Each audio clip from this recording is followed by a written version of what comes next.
Hello again, all of my star pupils, and welcome back to the Halloween series that we got going on for this month. If you haven't all seen the previous video, I will try to link it down below.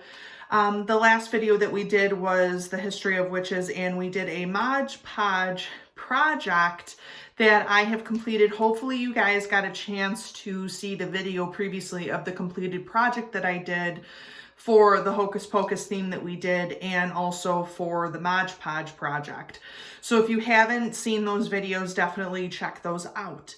This week we are doing a series, and this is very exciting for me because I've done a lot of research on this, you guys, since it's going to be the history of vampires. So we're doing all things vampire this week.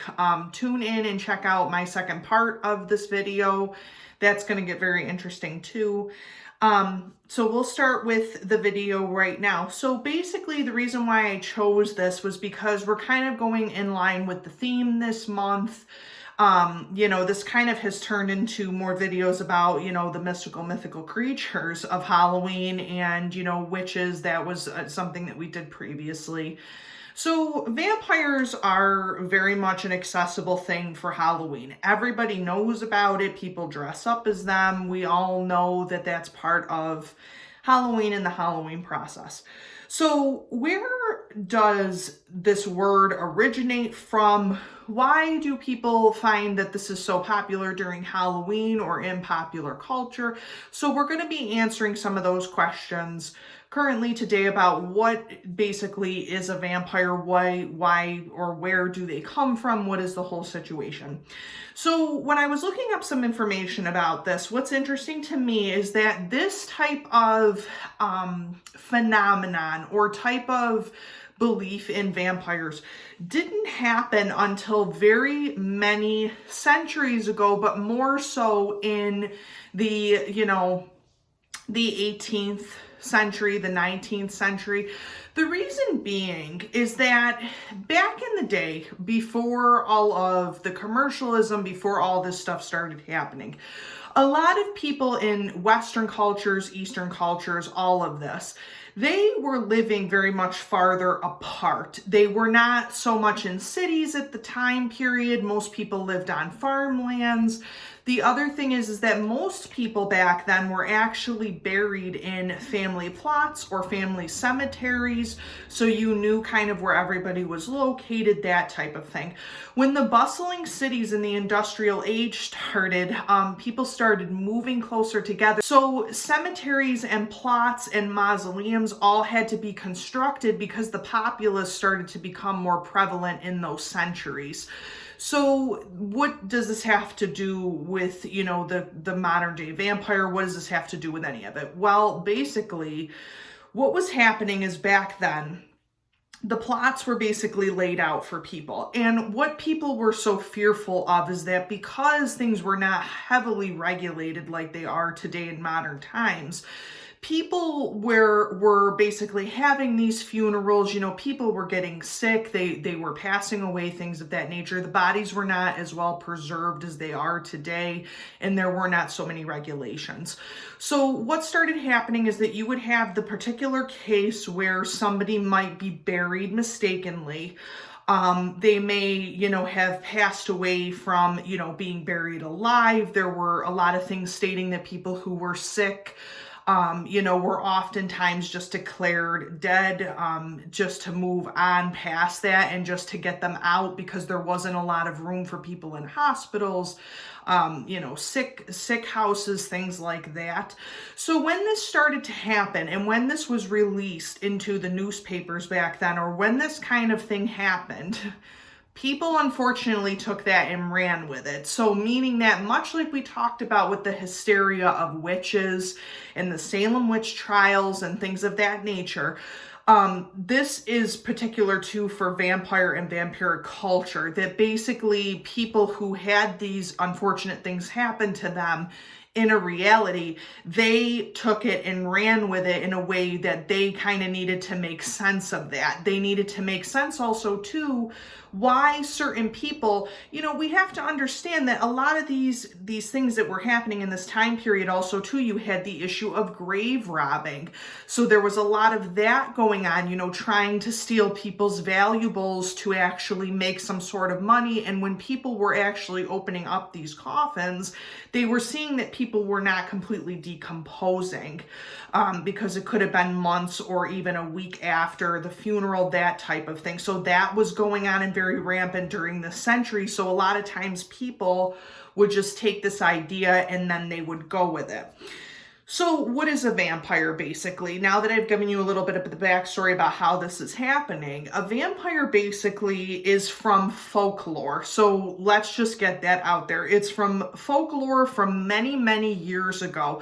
This has transferred over with immigrants. This is part of popular culture all around the world. Vampires are not just exclusive to Western civilizations. There has been talks in, Central America about them.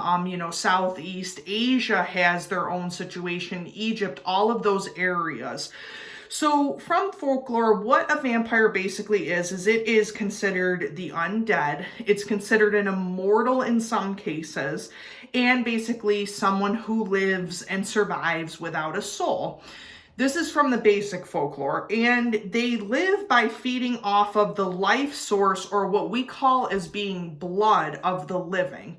So how did this whole basic definition start? Well, there's a couple of things that you can kind of attribute this to. So we have a situation where, honestly, back in these time periods, also, the 18th, 19th centuries, people were extremely religious. So the thing is that when you have grave robbers, when you have the situation where bodies are not being preserved, word is getting out that these type of things are happening, where people are being buried alive, all of this type of stuff. These people would oftentimes go to the church. They would go to look for answers as to why this is going on. This isn't humanely possible. People didn't have information as readily as we do, so they would go to the places that they knew the most. So, the church would look at people like this and depict them in very not so great ways. They would depict them as being often evil, people who, the grave robbers, they would state, would take things from, the dead, this type of thing or that.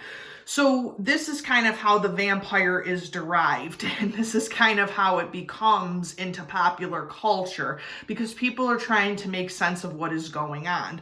So in history, what happens with vampires is that they are often, they're basically the undead. They survive past death, past all of this. They go to look for loved ones. Oftentimes, this happens in very small towns. This happens in situations where people are very close together, and it's oftentimes in farm areas and rural communities where the word gets out that something, catastrophic happens, where, there's a maiden that's basically drained of blood, and then that's how the legend pursues that, this vampire snuck in and basically did this to a loved one, someone that they knew, that type of thing. So these are the ancient ways of what a vampire was put into context for back in those centuries. The other thing that's interesting is that vampires in those past centuries were kind of depicted as being covered in black shrouds. They were depicted as being more demonic than they were having any type of human quality, or even being a human previously, before they were previously bitten. A lot of times they're also depicted as being very hefty type of figures, or they're considered like almost having a ruddier complexion, having, a lot of the old vampiric legends and things like that have, the vampires depicted with horns instead of just the longer teeth or the paler complexions like we have now. It's interesting because a lot of the church also dictated those pictures, dictated photographs. Grave robber depictions were very similar. They would have grave robbers basically dressed in these black shrouds and, and having all of this go on. So that type of older look of the vampire is kind of very different than what we have currently now depicted in popular culture. The other thing I did want to mention too is about the 19th century. So what happened is that back in the 18th and 17th century, all this stuff was going on. You had more of the folklore, you had more of the legend, the superstitions, that type of thing. So then when you get to places like England, places where these stories are coming from, where someone is taking this and spinning it to fit popular culture, you get the stories from the 19th century of Bram Stoker's Dracula, which is the quintessential book of anything that has to do with a vampire. You look to Bram Stoker's Dracula. What's interesting about this is that Bram Stoker was not the only person or the first person to actually write a vampiric novel. There has been many others before him. Bram Stoker just happened to be the most popular at the time period. The other thing too is that to go back to what I was saying about the Western Europe culture, they really are the ones who started this whole thing with the way that the vampire looks, the way that the vampire acts. Bram Stoker was really that person who made the vampire look very much like a human, look very much like us. In the beginning of all of this. Now, the other thing is that I want to kind of segue to this a little bit to touch upon this. The vampire also, too, was part of a mass hysteria. So you had in these centuries, the wars going on, things of that nature. It was part of the mass hysteria that when you would have things like this and people would have or get sick, going with the whole situation of being buried alive and that type of situation. People also too had hysteria for anything that looked different. So if you were a type of person who maybe had, a blood disease or had some type of sickness and you were able to overcome that or have something happen, you had paler features, things like that, people would often mistake you for that or would be, you'd be excommunicated, that type of thing. It was also touched upon too that a lot of people who were excommunicated from the church were considered these type of, demonic blood-sucking. They were considered to be, feeding off of the darkness in the world and feeding off of that type of thing. So what I think is interesting is that Bram Stoker probably took that and kind of ran with it. But Bram Stoker also, too, was an educated person. So to know that they knew about the legends, they knew about the folklore, they used a lot of the situation with the Bible and with church and, and turning away from God, in the story, Dracula often is depicted in the beginning of the book to turn away from God. He was a crusader, and at the end of the day, he turned away from God because, the love of his life when he was in the Crusades leapt out of the window. So that's another thing kind of to depict too, is that, these vampires are against the church. They're against God. They're against the ways of the church. Because again, in those centuries, that's what people lived with constantly. So to kind of have this sort of, extra sensitive or have this person who doesn't fit into the society, they're charismatic, they're different. That was part of his appeal too, especially for vampires, because they're not like part of society, they're not human. The other thing to touch upon too was that there was an English writer who wrote before Dracula. Dracula was published in 1897 and actually became a very huge novel for its time. It sold out within weeks. There were people who were buying it just to read it. There were people who were buying it just to talk about it. Things of that nature. And those characters have endured for many, many years, many, many time periods. The other interesting thing about this too is obviously Dr. Abraham Van Helsing, which is another character who's talked about a lot in the vampiric legends, that there's always this one person who, we don't really like to say that it's a vampire killer. We kind of use that nowadays, but there's always that one person who is able to defeat Dracula, is able to defeat the vampires. And it's always a person who has multiple blanks of knowledge, multiple knowledge about science. The other thing that Bram Stoker wrote a lot about was about Abraham Van Helsing and science, how science can, destroy anything that's kind of unknown or that people were afraid of. People back then who thought that Bram Stoker was a vampire. There was so many things going on back then that it's hard to depict who he was, what if it was a he or a she anyway.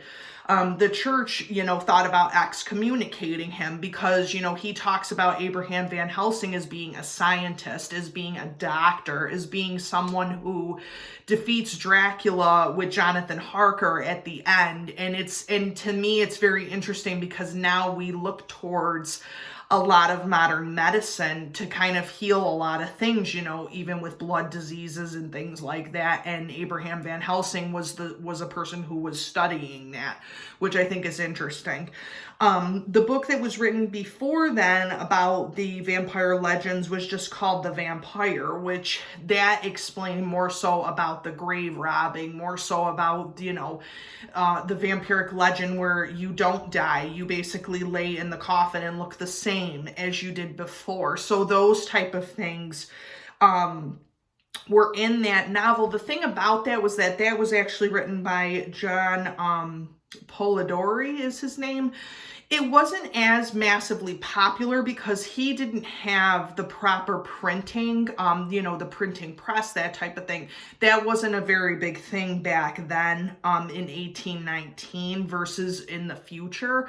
The other interesting thing about that is that the vampire depicts the vampire being human, not necessarily doing the whole situation like Bram Stoker explains, where they feed off of, the blood of the living. The vampire is more so living, but just craves blood, not necessarily from humans, but just from anything in general. So it's just interesting how the tales and how the stories change from year to year, even in that short period of time. So there's always that, creation too.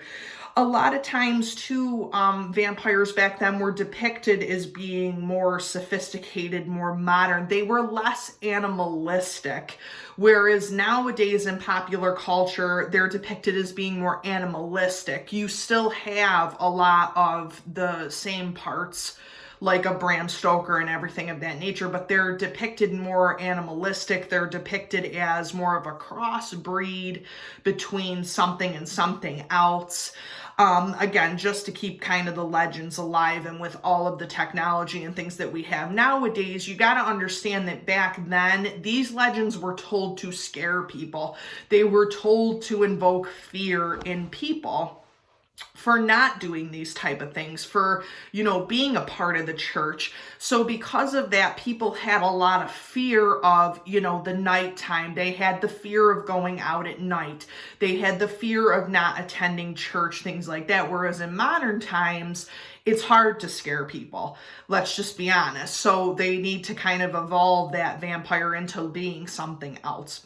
Which brings me to the second part of this history. So more modern time vampires. What's interesting is you have half and half nowadays. So all of these vampiric lores of everything that can repel a vampire, most of it came from Bram Stoker. And the reasoning is that if you look into certain, spiritualist books or parts of the occult, you will find that anything having to do with, demons, things of this nature, Bram Stoker even got some of these ideas, from depicting what he believed a demon would look like, things like that. So he got most of these ideas from those type of books or things that he could get his hands on.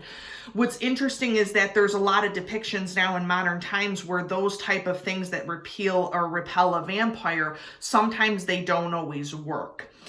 So we go back to the situation with the church and we talk about the church. The church is a very big monumental thing in all of these legends. And the church is what creates the vampire, essentially. So meaning what this means is that this is a way to make people fear, the grave robbing, fear going into the cemeteries, fear of anything else. What is also interesting is that it is depicted that a vampire, because they're half human, half of the undead, that they can actually go on hallowed ground in cemeteries, which is interesting because most demons, as Bram Stoker talks about, can't do that. So it's just interesting how there is a little bit of human in these creatures. The other thing about holy water, crucifixes, that type of thing, to repeal vampires, all comes from the Bram Stoker's Dracula legend, because of the fact that Dracula was part of the Crusades, and when he denounced God, he was cursed by God. So that was to kind of, the whole thing with crosses and the holy water goes back to that legend, depicts that part of that legend. The other thing is what's interesting is that touching upon the history of vampires from the perspective of Bram Stoker, he talks a lot about Vlad the Impaler, who was a crusader back way then. It's again, a course of legend, but he must have heard it in his time period also too. And, they thought that Vlad the Impaler was very much, a vampire, where all that started from the legend because of how evil he was and things of that nature and what he did to people.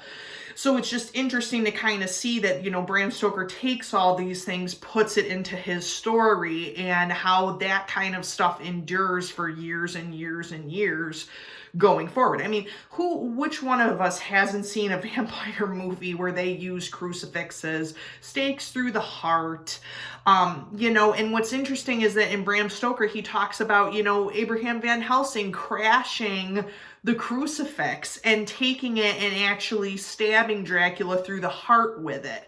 Thus the reason why we get stakes through the heart, and, and the heart being that organ that keeps everything pumping, your blood, things of that nature. We have the situation with vampires being repelled by garlic. And if you look up the situation of garlic having to do with the, anti-inflammatory system, how garlic, helps with blood and things of that nature, and how many people back then were not using modern medicine. They were using medicinal, holistic approaches to cure these kind of things. So you have to kind of think about it in the sense that, yes, all of this stuff has endured even till now, but the fact that the basis of legend is somewhere in the truth kind of is interesting for the history of vampires too. The other thing I did want to touch upon, because we're talking a lot about repelling vampires and, the stakes through the heart and things of that nature. A lot of the modern day depictions too have vampires looking, let's just be honest, you have half of them looking less gaunt, less scary, less demonic, and more beautiful and more handsome than mostly it was depicted of back then.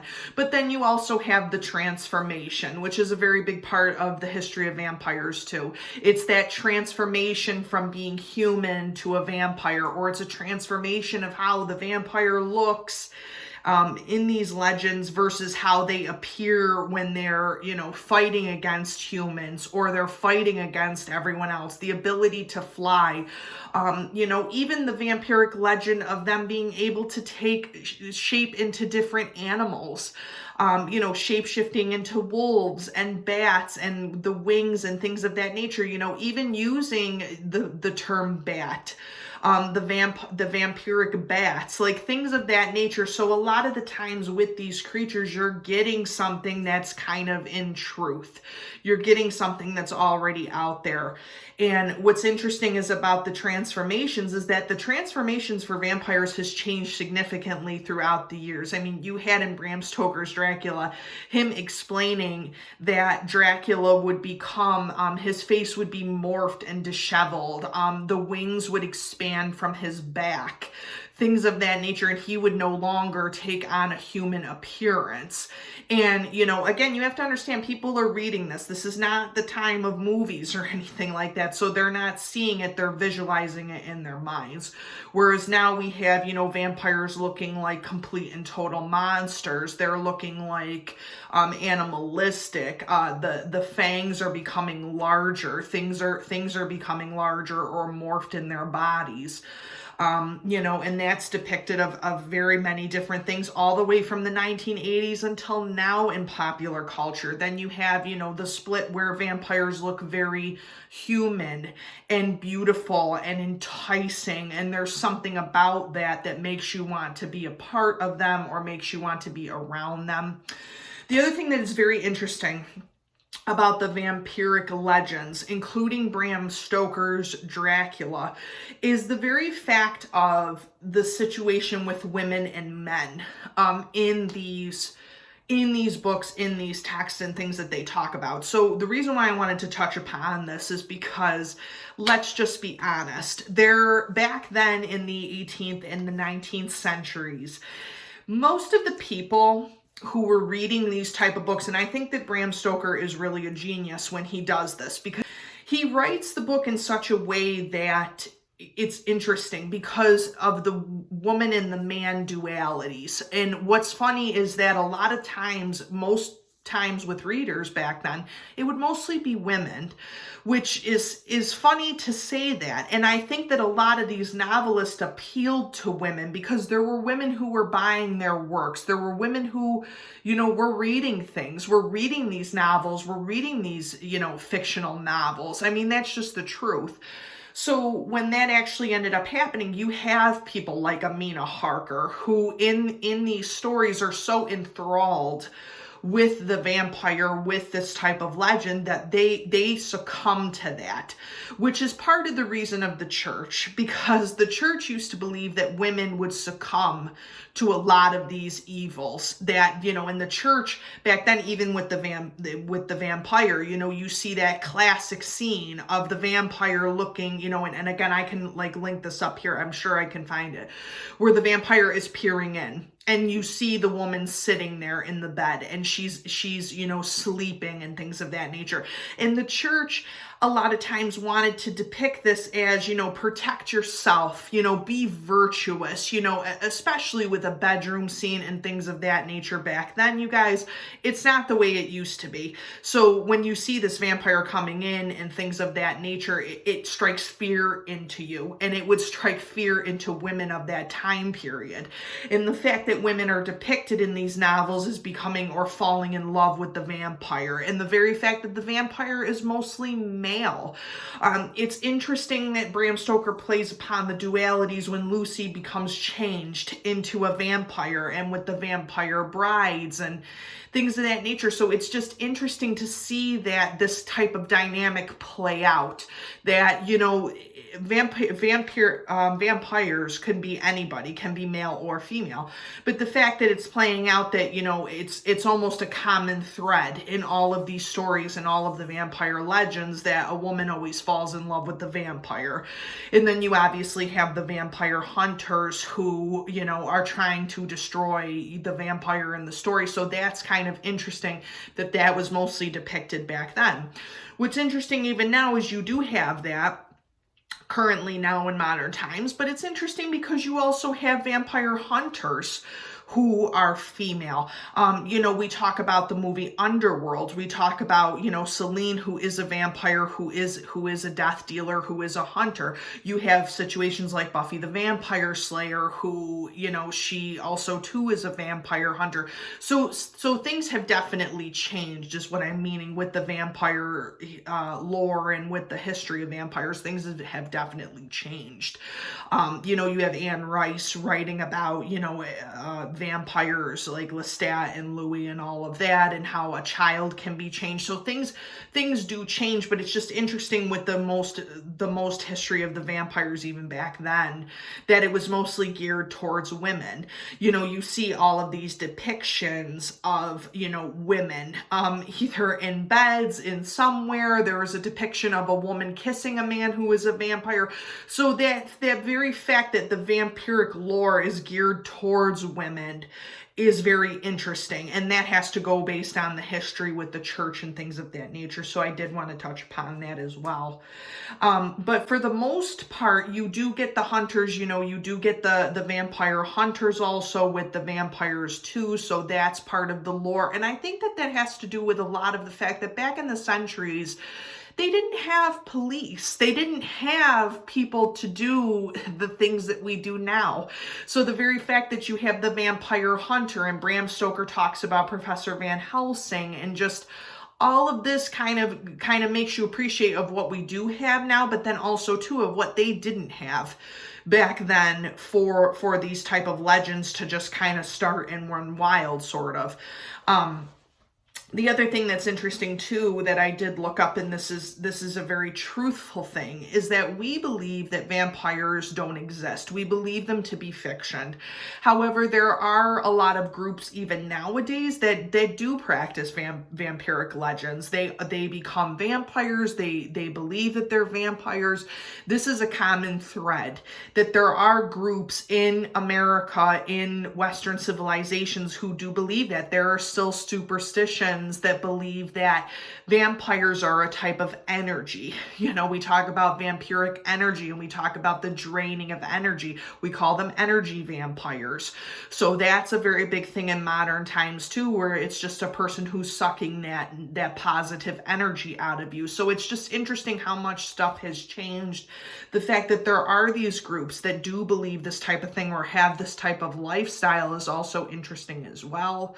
You know, I read a lot about the chupacabra legends, where people believe that, you know, the chupacabra is an actual vampiric animal. So things like that. I mean, again, this has gone on for years and centuries and all of this. I mean, even touching upon this, but vampires are a huge part of Halloween because they have a lot to do with death. They have a lot to do with, you know, rebirth. They have a lot to do with becoming someone else entirely, lasting for centuries. You know, we talk about Halloween, and there's a lot of things around death with the holiday. So the very, very fact that you have vampires being a part of that as well, and the fact that they're otherworldly and things like that, is really how they do tie into Halloween.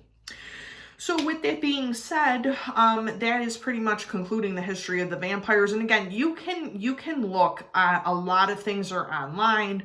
I did get a lot of this from the page of Bram Stoker, and looking at different things for different, you know, things online. The History Channel denotes a lot of things about vampires also too.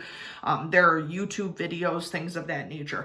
So I will link some more links down below to where you can go and find things. I didn't do that with the History of the Witches video because, again, that is very readily available with the Salem witch trials and things like that. But with this, I will definitely link some links down below. And I would stay tuned for the second part of this video. What I'm going to be doing is a couple different things. So I'm feeling that for the second part of this video, instead of doing a craft, I am actually going to be making a cocktail that I'm going to be constructing myself.